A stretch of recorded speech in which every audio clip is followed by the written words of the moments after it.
Good morning students. हमारा जो lesson चल रहा था उसका नाम है शक्ति सत्ता वेदता। और शक्ति सत्ता वेदता में हम शक्ति के प्रकार, सत्ता की परिभाषा यहाँ तक मैं आपको कंप्लीट करा चुका। सत्ता पालन के आधार क्या होते हैं? सत्ता पालन के 4 आधार होते हैं: विश्वास, दबाव, लोकहित और एकरूपता। इसके बाद में जो हमारा नेक्स्ट टॉपिक है वो है सत्ता के प्रकार, जिसमें समाज वैज्ञानिक, राजनीति विचारक,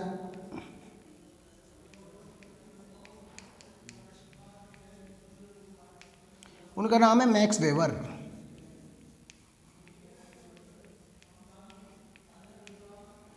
इस मैक्स वेबर के द्वारा सत्ता के 3 प्रकार बताए गए। मुख्य रूप से सत्ता के कितने प्रकार हो सकते हैं? 3 प्रकार हो सकते हैं, जिसमें पहला प्रकार बताया परंपरागत सत्ता, दूसरा प्रकार बताया करिश्माई सत्ता, तीसरा प्रकार बताया कानूनी या तर्कसंगत सत्ता, जिसमें बुद्धि की उपस्थिति पाई जाए, हर चीज़ तर्क पर हो, योग्यता के आधार पर सत्ता का मिलना, जो उस पद के काबिल हो उसको बोलते तर्क संगत। तो स्टूडेंट्स, अगर आपसे परीक्षा में पूछ लिया जाए कि सत्ता के कितने प्रकार होते हैं या मैक्स वेबर ने सत्ता के कितने प्रकार बताए, 2 प्रकार से आपसे प्रश्न पूछ सकता है एग्जाम में। तो आपको अगर आपसे पूछ लिया जाए तो तीनों प्रकार बता देने कि भाई सत्ता 3 प्रकार की होती है: परंपरागत सत्ता, करिश्माई सत्ता, कानूनी तर्कसंगत। अब इससे बड़ा पूछ ले, 4 नंबर में पूछ सकता है कि सत्ता के 3 प्रकारों की विवेचना कीजिए या सत्ता के प्रकारों की विवेचना कीजिए, उसका उत्तर भी हम दे देंगे। अब वो कैसे देते हैं देखते हैं। तो पहला उतार लीजिए आप, परंपरागत सत्ता।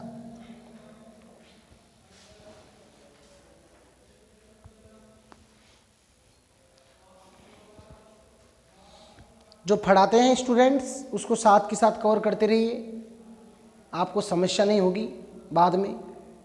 साथ के साथ याद कर लोगे तो आप, क्योंकि अभी याद करोगे जब भी वही परंपरागत सत्ता याद करनी है, और बाद में याद करोगे जब भी वही परंपरागत सत्ता याद हो जाएगी, करनी पड़ेगी। जब भी याद करने का और अब भी याद करना पड़ेगा, वही बात है। इसलिए कल पर मत टालो काम को।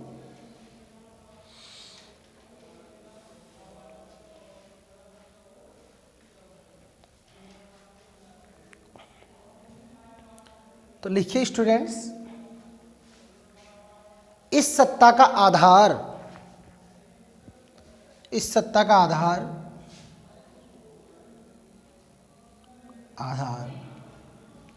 परंपरा या इतिहास। इस सत्ता का आधार परंपरा या इतिहास होता है।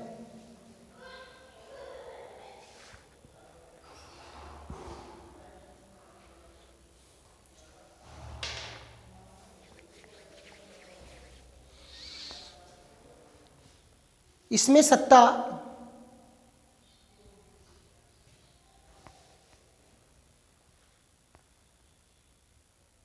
एक पीढ़ी से, इसमें सत्ता एक पीढ़ी से दूसरी पीढ़ी में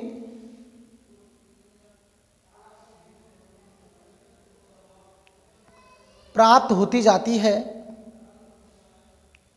इसमें सत्ता एक पीढ़ी से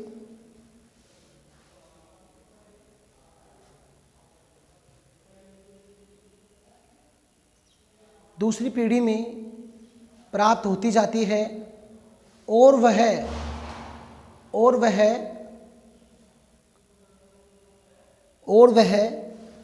यह चाहते हैं, और वह यह चाहते हैं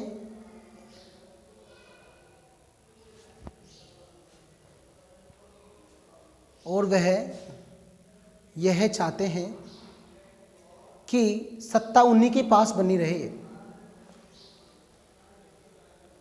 और वह यह चाहते हैं सत्ता उन्हीं के पास बनी रहे।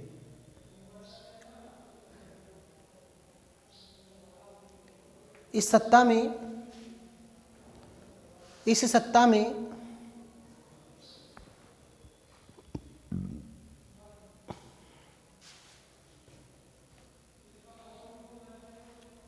तर्क, इस सत्ता में तर्क एवं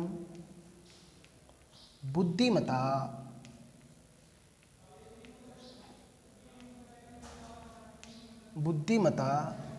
का अभाव रहता है।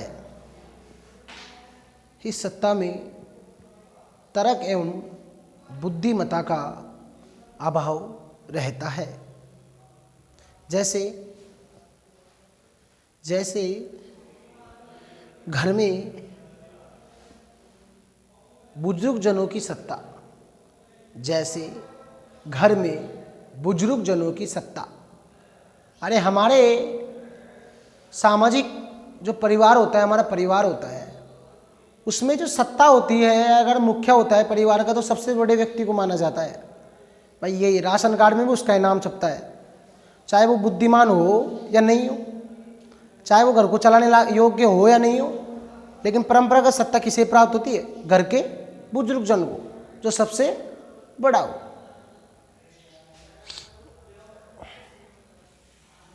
तो ये तो हो गई परंपरागत सत्ता।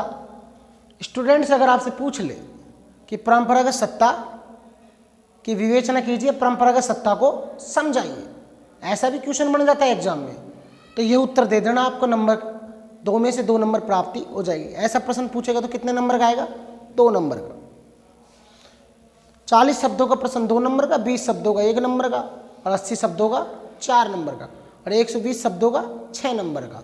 इस प्रकार के क्वेश्चन आते हैं आपके एग्जाम में, 1 नंबर के, 2 नंबर के, इसके बाद में 4 नंबर के, फिर 6 नंबर के। टोटल प्रश्नों की संख्या होती है 30, और 30 प्रश्नों का योग कितना होता है? 80 नंबर का। 20 नंबर के आपके शतरांक भेजे जाते हैं। इस चीज़ को समझ लेना, आपका नंबर कैलकुलेट किया है वहाँ 80 नंबर। 20 नंबर आपके शतरांक आपके यहाँ टेस्टों के मार्क वगैरह क्या लाते हो, उस आधार पे मिलते हैं आपको। परफेक्ट रहते हैं आपके मार्क्स यहाँ पे, नंबर पूरे में से पूरे, तो आपको शतरांक 20 में से 20 मिल जाते हैं। और वहाँ 80 में से आप कितने नंबर लाते हो, दोनों टोटल करके 100 में से आपके एवरेज निकाल दिया जाता है। टोटल आपके पेपर लगते हैं 5, हिंदी इंग्लिश, ये आपके अनिवार्य सब्जेक्ट है। इसके बाद में 3 सब्जेक्ट जो आप चूज करते हो, जो आपके वैकल्पिक सब्जेक्ट होते हैं, ऑप्शनल सब्जेक्ट होते हैं। कोई पॉलिटिकल लेता है, कोई हिस्ट्री लेता है, कोई ड्राइंग लेता है, कोई होम साइंस लेता है, कोई अर्थशास्त्र लेता है, समाज शास्त्र लेता है। विभिन्न प्रकार के कला के विषय हैं। जिस भैया को जो विषय पसंद होता है उसी विषय का वह चयन करता है, और टोटल नंबर हो जाता है 500, अर्थात शतरांक वगैरह जोड़ के। अब 500 में से आप जितने निकाल नंबर लाते हो उसमें 5 का भाग दे दिया जाता है, और आपकी परसेंटेज निकल के आ जाती है। यह आपका नंबरों का सिस्टम है। तो अपना विषय कौन सा है? राजनीति विज्ञान। तो मैं उसकी बात कर रहा हूँ आपके सामने कि राजनीति विज्ञान 80 नंबर का पेपर लेगा। कितने नंबर का? 80 नंबर। प्रश्नों की संख्या होगी 30, पाठ कितने अपने? 31। इसका मतलब प्रत्येक पाठ क्या हो गया? इम्पोर्टेंट हो गया। क्या हो गया? इम्पोर्टेंट। इस चीज़ को भी ध्यान रखना आप। पाठों को किताब को कितने भागों में बांटा गया? 2 भागों में, खंड ए और खंड ब। खंड ए में कितनी यूनिट है? 4 यूनिट है। प्रत्येक यूनिट कितने कितने नंबर की है? 10-10 नंबर की। खंड ब में कितनी नंबर की, कितनी यूनिट है? 4 यूनिट। पहली यूनिट 10 नंबर की, दूसरी यूनिट 20 नंबर की, तीसरी यूनिट 8 नंबर की, और चौथी यूनिट 12 नंबर की। तो दोनों ही भाई भागी कितने हो गए? 40-40 नंबर के। तो दोनों भागी इंपॉर्टेंट अपने लिए, तो फंडे अपने को दोनों हैं, इसलिए प्रत्येक पार्ट ही क्या है? इम्पोर्टेंट है। इसलिए ये मत सोचना कि ये पार्ट नहीं आएगा और ये पार्ट नहीं आएगा, भ्रम में मत रहना। कोई सा भी पार्ट आ सकता है। इसलिए परंपरागत सत्ता भी क्या हो सकती है? परीक्षा में आ सकते, इसलिए इसे भी क्या करना है? हमें पढ़ना है। तो स्टूडेंट्स, हमारे सफर में हम दूसरे ही सत्ता का विवेचना करेंगे। उतार लीजिए करिश्माई सत्ता। करिश्माई सत्ता। करिश्मा इस शब्द सुनते तो चमत्कार आ जाए एकदम से, भाई करिश्मा हो गया, चमत्कार हो गया।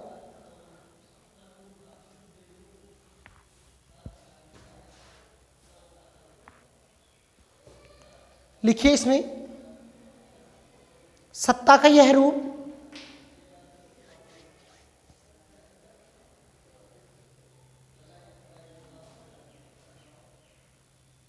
सत्ता का यह रूप किसी व्यक्ति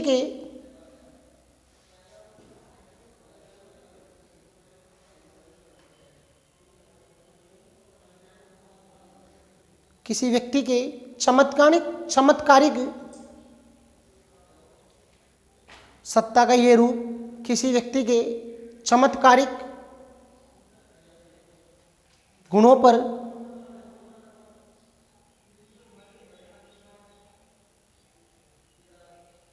आधारित होता है। कैसे गुणों पर आधारित होता है? उसके चमत्कारिक गुण, उसके नेतृत्व की क्षमता।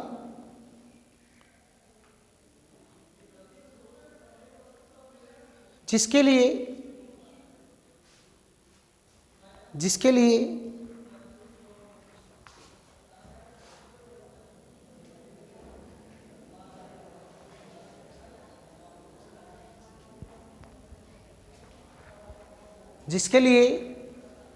जनता बड़ा सा बड़ा त्याग करने के लिए तैयार होती है। जिसके लिए जनता बड़ा सा बड़ा त्याग करने के लिए तैयार होती है। जिसके लिए जनता बड़ा सा बड़ा त्याग करने के लिए तैयार होती है। जैसे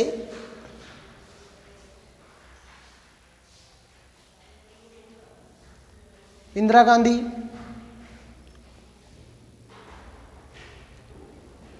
पंडित नेहरू,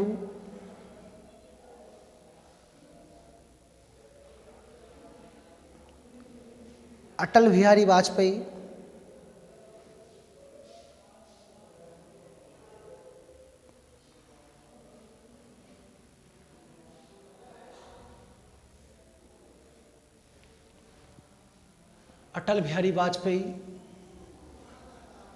नरेंद्र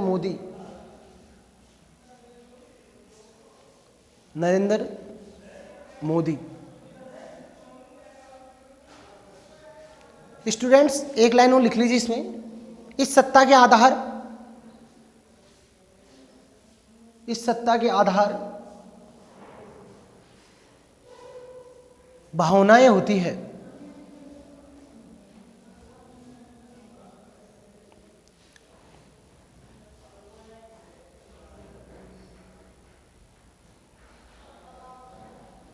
तो स्टूडेंट्स मैंने बताया आपको, करिश्माई सत्ता किसी व्यक्ति के चमत्कारिक गुण, अर्थात उसका नेतृत्व क्षमता कैसी है, देश के बारे में क्या सोच रहा है, कैसी योजनाएं बना रहा है।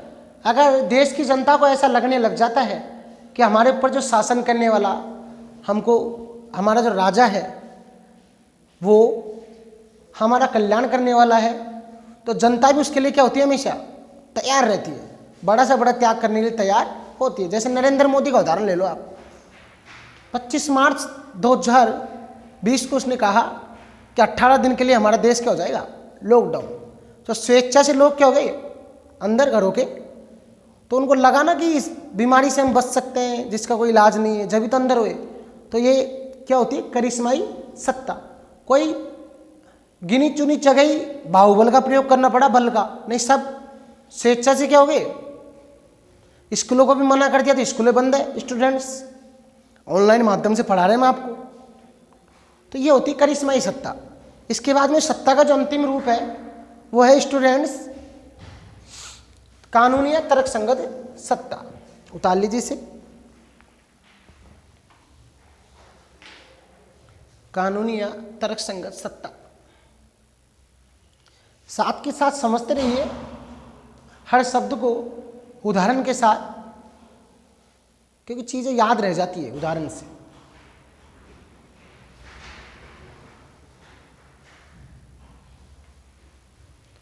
लिखिए, इस सत्ता का आधार, इस सत्ता का आधार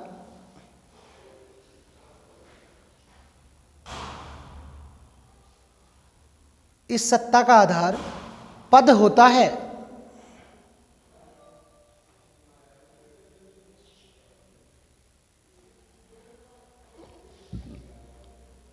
इस सत्ता का आधार पद होता है, व्यक्तित्व नहीं। इस सत्ता का आधार पद होता है, व्यक्ति तो नहीं,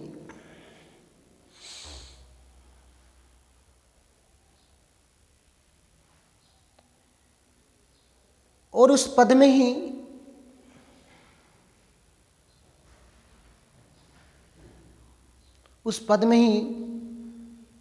शक्ति निहित होती है, उस पद में ही शक्ति निहित होती है,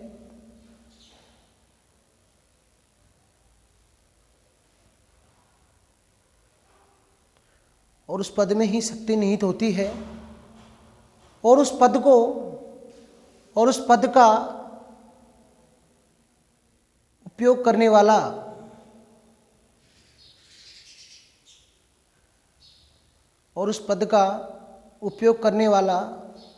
ही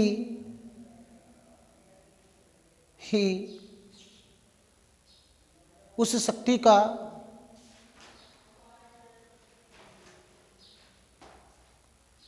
का सत्ता के रूप में उपभोग करता है, शक्ति का सत्ता के रूप में उपभोग करता है। जैसे शिक्षक की सत्ता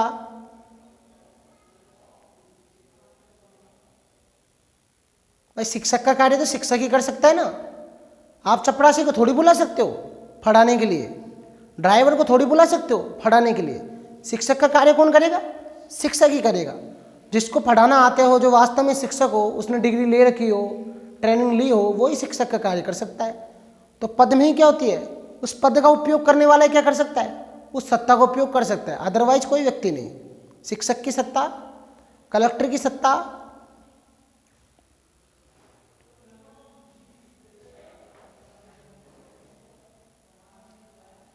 सत्ता, और प्रधानमंत्री की सत्ता, और प्रधानमंत्री की सत्ता।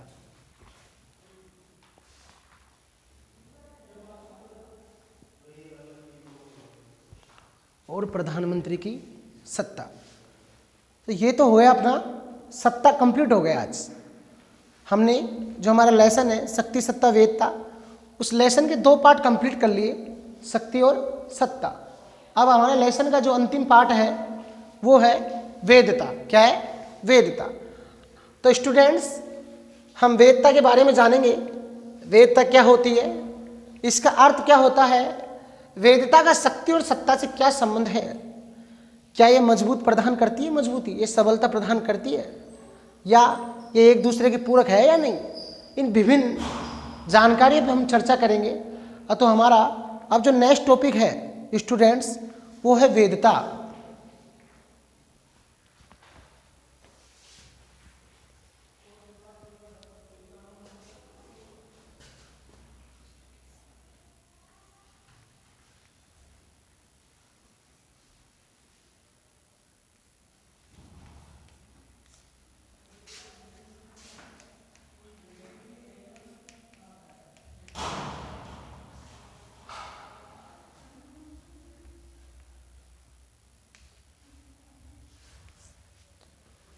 स्टूडेंट्स, जो वेदता ये शब्द है, इसकी उत्पत्ति लैटिन भाषा के शब्द से हुई है। कौन से शब्द से?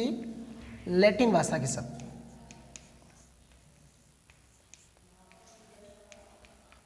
और वो शब्द है लेजिटिमस,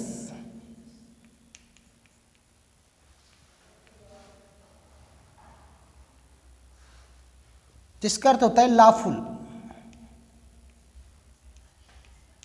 अर्थात वैधानिक।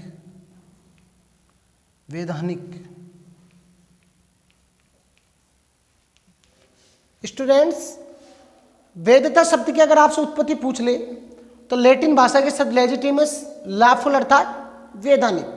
इसका अर्थ क्या होता है? वैधानिक होता है। तो वैधानिक होता है। तो स्टूडेंट, वैधानिकता की अगर मैं बात करूं आपसे, तो वैधानिक होता क्या है? वैधानिकता का मतलब होता है जो वेद हो, अर्थात लोगों को ये लगे कि ये क्या है, सही है। क्या है? सही है। हमारा विकास करने वाली है, कल्याण करने वाली है, हमको हानि नहीं पहुंचा सकती। वो क्या होती है? वेदहानिक। वेद बातें, वेद बातें जो हमारा हमेशा क्या करनी हो? विकास करने वाली हो, हमको हानि पहुंचाने वाली नहीं हो।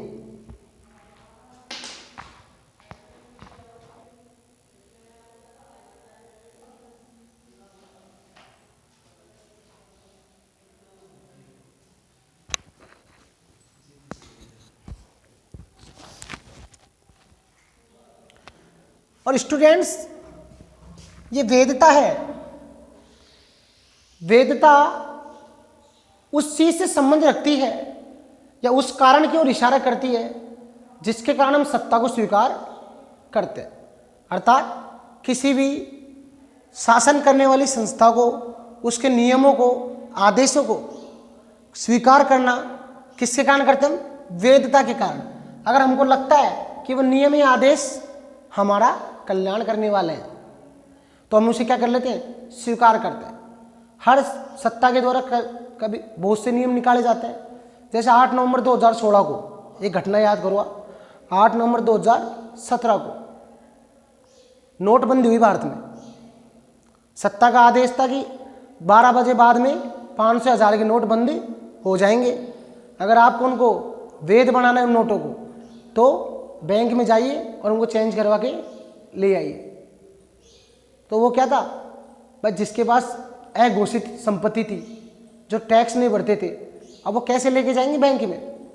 खत्म हो जाएगी तो वो संपत्ति ऑटोमेटिक। इसलिए नोटबंदी की और सभी ने इसे स्वीकार किया।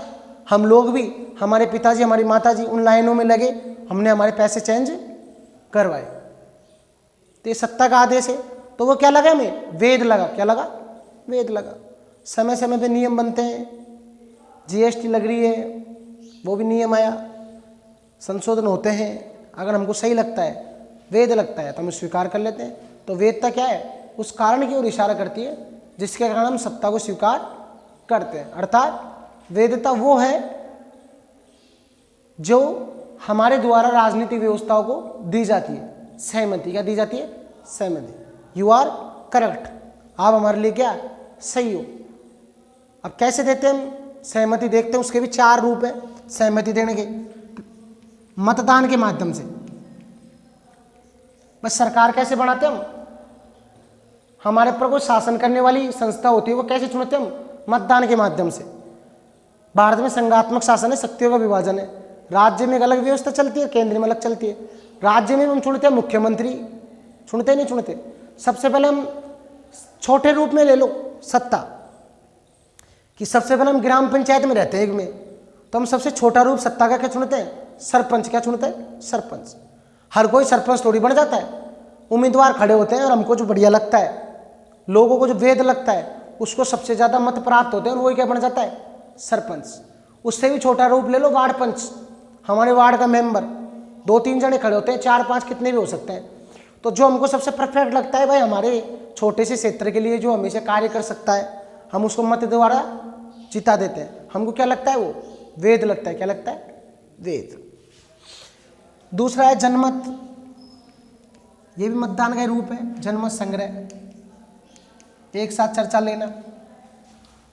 जैसे स्कूलों में स्टूडेंट्स 10वीं 12वीं, आप 12वीं क्लास तक के स्टूडेंट हो, इसका मतलब कॉलेज लाइफ से कोई संबंध नहीं है अभी आपका, उस स्कूल लाइफ से ही हो आप, विद्यालय जीवन से। तो कुछ संगोष्ठी वगैरह होती है विद्यालय में, जैसे अंतराक्षरी वगैरह। तो एक पर्टिकुलर एक परंपरा होती है, ट्रेडिशन होता है कि किसी को एक वो चुना जाता है, अध्यक्ष चुना जाता है कुर्सी पर बैठने के लिए लास्ट में। तो जनमत संग्रह कर देते हैं उसमें, मैं इसका समर्थन करता हूँ, इसका समर्थन करता हूँ, मैं भैया को इसके लिए चुनता हूँ। फिर 2-4 जने खड़े हो जाते हैं, अगर उसके समर्थन में ज़्यादा लोग हो जाते हैं तो उसको बना दिया जाता है। हाथ उठाकर पूछ लेते थे ना कई बार, जैसे कुछ भी करवाना है, किसी टूर पे जाना है, सर ने 2 ऑप्शन धर दिया आपके सामने कि नारायणी माता कौन चलेगा, भर्तृहरि जी की कौन चलेगा। 2 ऑप्शन धर दिए तो जनमत संग्रह करवा लिया जाता था क्लास में। अगर नारायणी माता की तरफ ज़्यादा हाथ खड़े हो जाते थे, हाँ खड़े हो जाते तो नारायणी माता, और भर्तरी की तरफ ज़्यादा खड़ा हो जाते थे, तो भर्तरी की तरफ। तो एक जनमत संग्रह का रूप हो गया, तुरंत की तुरंत, साथ के साथ छुटकारा तुरंत मिल जाता है। ये भी क्या है, वेद था। तो उसको लग जाता था गुरु जी को कि हाँ भर्तरी जाने में ज़्यादा वेदता है, नारायणी माता के जाने में ज़्यादा वेदता है, लोगों को इसमें ज़्यादा राय है, सहमति है। इसके बाद में संचार के साधन, टेलीविज़न, टेलीफोन, ईमेल, फैक्स, ये भी क्या है, वेदता प्राप्ति के साधन है। और राष्ट्रवाद, राष्ट्र के लिए हमेशा खड़े रहना, राष्ट्र की सुरक्षा के लिए राष्ट्रवाद। ये 4 रूप है जिनके द्वारा हम वेदता को प्राप्त कर सकते हैं। समय समय पर नए नए परिवर्तन हो रहे हैं, जिससे वेदता संकट में आ जाती है। नवीन व्यवस्थाओं का प्रवेश, अत्यधिक आकांक्षाओं का होना, ये 3-4 कारण ऐसे हैं जिससे वेदता में कमी होती है, वेदता में संकट उत्पन्न हो जाते हैं। जैसे पुरानी राज व्यवस्था चल रही है, अब लोगों को लगा भाई नवीन राज व्यवस्था होनी चाहिए। अगर पुरानी जो राज व्यवस्था है अगर नवीन को स्वीकार कर लेगी, लोगों की जो नई जुआर है, विचार है, उनको स्वीकार कर लेगी, तो वेदता स्थिर रह जाएगी। अगर नहीं स्वीकार किया तो लोग क्या करेंगे, क्रांति करेंगे, और वो राज व्यवस्था क्या हो जाएगी, पतन हो जाएगी। तो उसके साथ क्या हो जाएगी, वेदता भी खत्म हो जाएगी। तो वेदता में इतना ही है। तो लिखिए स्टूडेंट्स,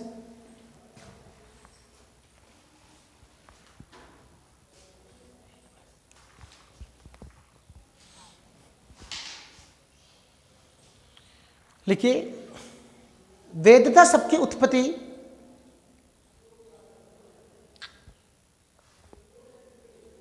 वेदता शब्द की उत्पत्ति लैटिन भाषा के शब्द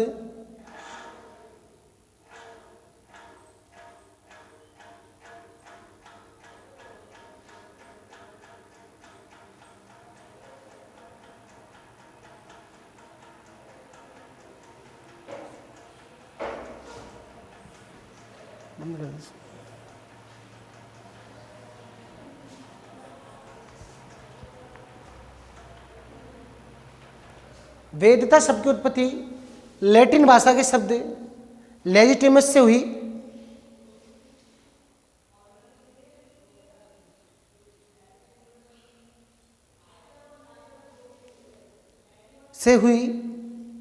जिसका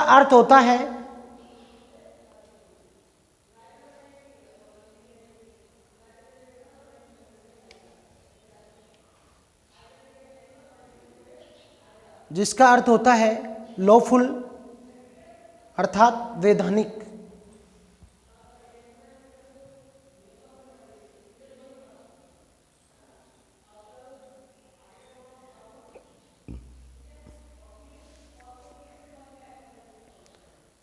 लॉफुल अर्थात वैधानिक।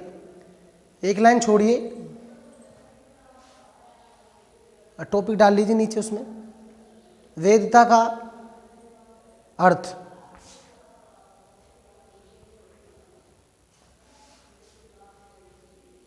वेदता का अर्थ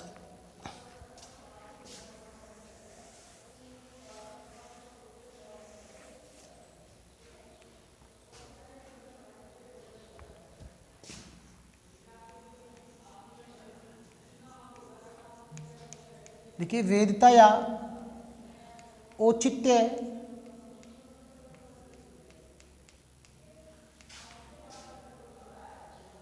पूर्णता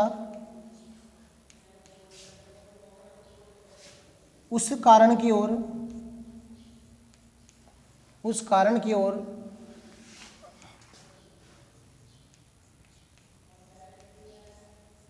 इशारा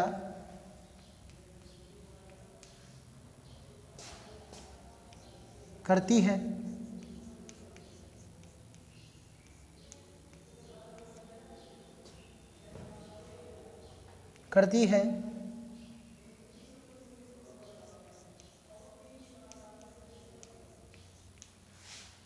जिससे हम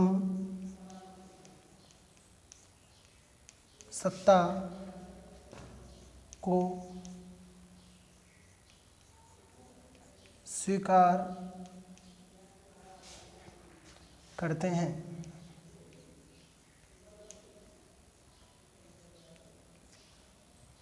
जिससे हम सत्ता को स्वीकार करते हैं।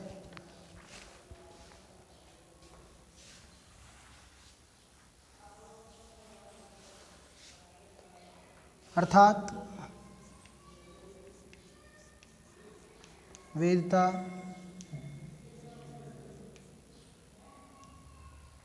वेदता लोगों द्वारा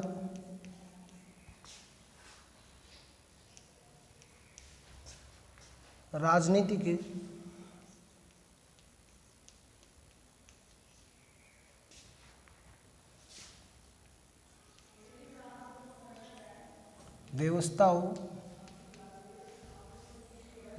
व्यवस्थाओं को दी जाने वाली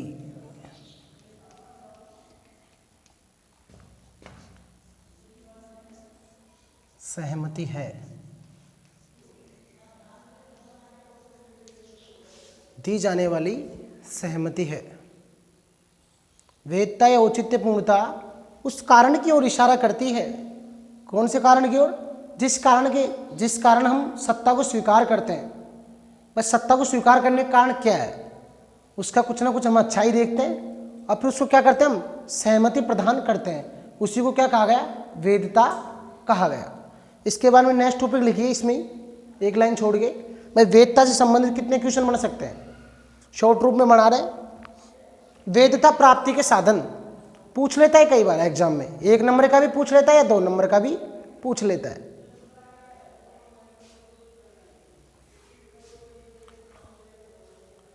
तो स्टूडेंट्स, वेदता प्राप्ति के जो 4 साधन बताए गए, कितने साधन बताए गए? 4। पहला मतदान, जनमत संग्रह,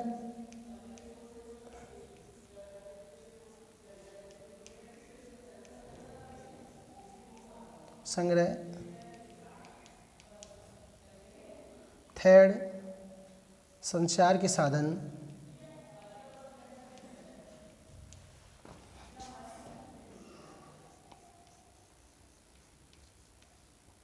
फोर्थ राष्ट्रवाद।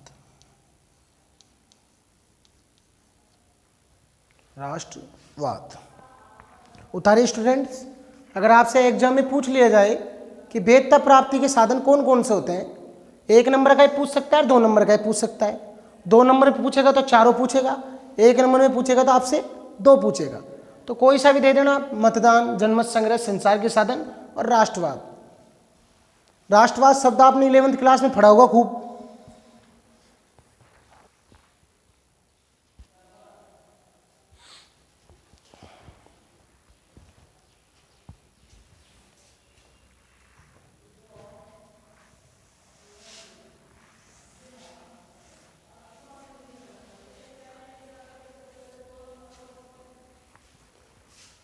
इसके बाद में स्टूडेंट लिखिए,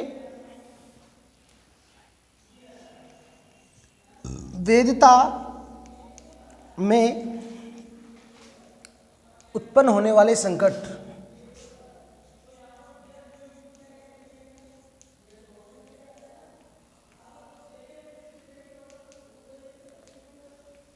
तो स्टूडेंट लिखिए, सामाजिक,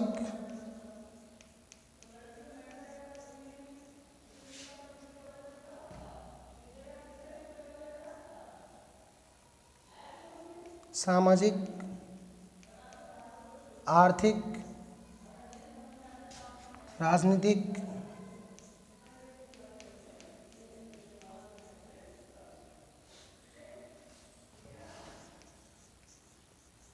व्यवस्थाओं में परिवर्तन होना। सामाजिक, आर्थिक, राजनीतिक व्यवस्थाओं में परिवर्तन होना।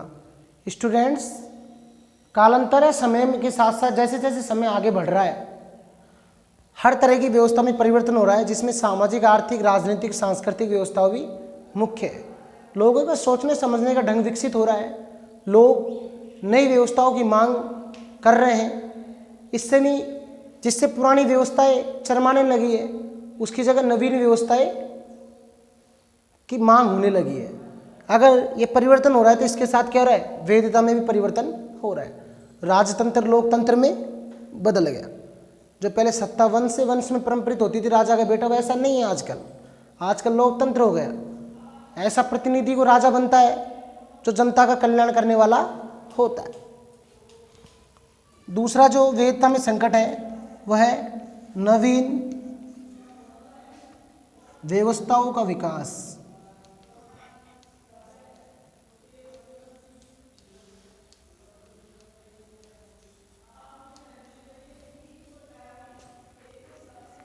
तीसरा संकट है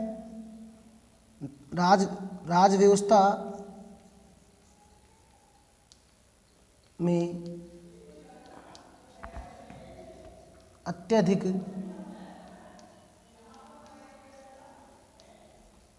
आकांक्षाओं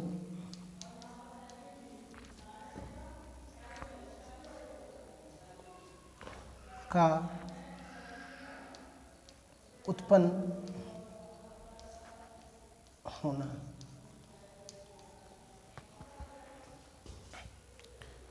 नवीन व्यवस्थाओं का विकास, तो पुरानी व्यवस्था वही बात हो गई, राज व्यवस्था में अत्यधिक आकांक्षा हो। अगर लोगों को लगने लगे कि हमारे साथ हमको और भी अच्छा चाहिए, तो वो पुरानी व्यवस्था को क्या करेंगे, खत्म करेंगे। इसलिए नवीन साधनों को अपनाएंगे।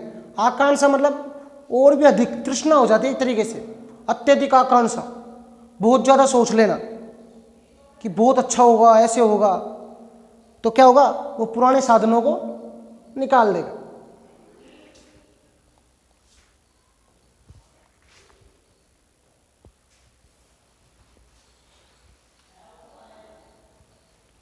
स्टूडेंट उतार लीजिए। अब इस हमारे इस चैप्टर का लास्ट एंड फाइनल टॉपिक जो वेदता से संबंधित है, क्या वेदता क्या तीनों टॉपिकों से संबंधित है, उसके बारे में हम चर्चा करेंगे। प्रश्न आ जाता है कई बार उसमें से भी।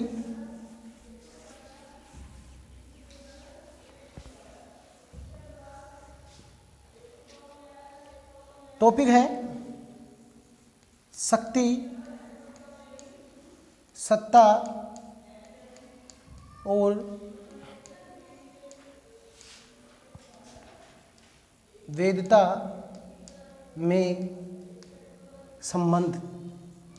उतार लीजिए स्टूडेंट इसे।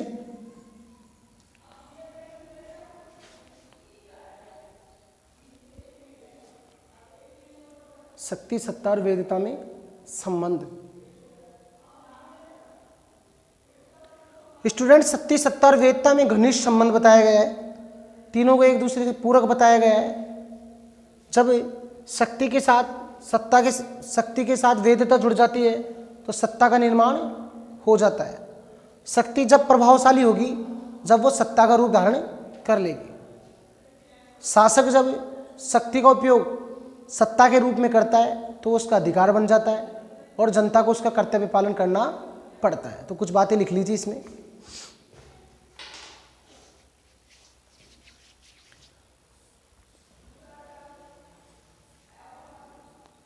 शक्ति, सत्ता और वेदता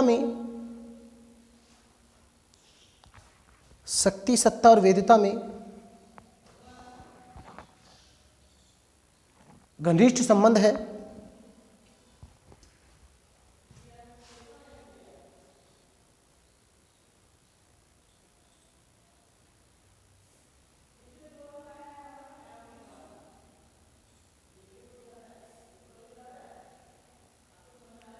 शक्ति और सत्ता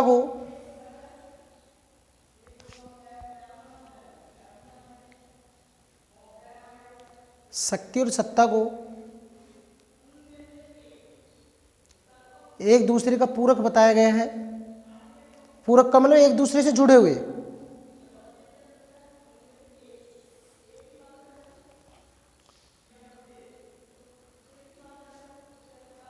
एक दूसरे का पूरक बताया गया है।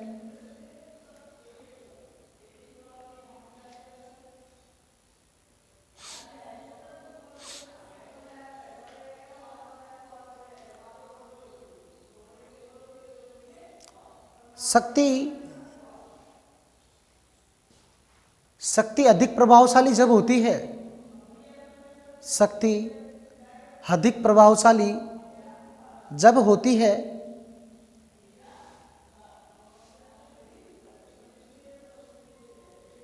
शक्ति अधिक प्रभावशाली जब होती है जब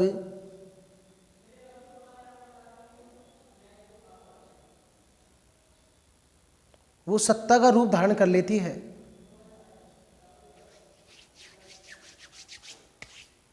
जब वो सत्ता का रूप धारण कर लेती है।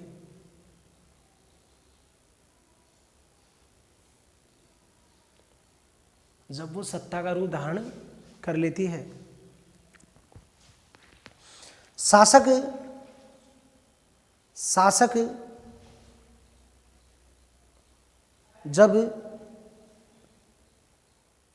जब शक्ति के रूप में शासक जब शक्ति का सत्ता के रूप में उपयोग करता है। शासक जब शक्ति का सत्ता के रूप में उपयोग करता है तो वह उसका अधिकार बन जाता है। तो वह उसका अधिकार बन जाता है।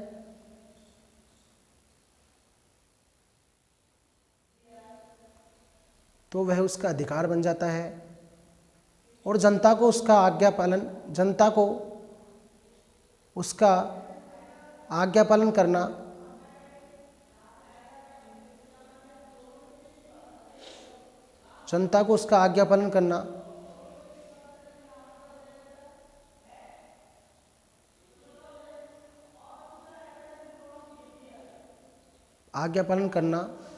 उनका कर्तव्य माना जाता है। आज्ञा पालन करना उनका कर्तव्य माना जाता है।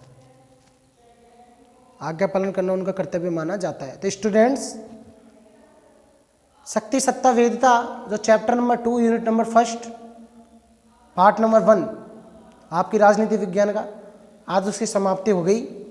इससे संबंधित जो तुम्हें मैंने क्वेश्चन बताए हैं आप बना के फेयर कॉपी में करना। कोई टॉपिक आपको अगर इसमें से नहीं समझ में आया हो उस टॉपिक का नाम आप कमेंट्स बॉक्स में डाल देना। आपको नेक्स्ट क्लास में दोबारा वो टॉपिक समझा दिया जाएगा। अब जो हमारा नेक्स्ट लेसन होगा स्टूडेंट्स वो होगा रिलीजन अर्थात धर्म, जिस पर हम नेक्स्ट क्लास में चर्चा करेंगे। धन्यवाद, बाय।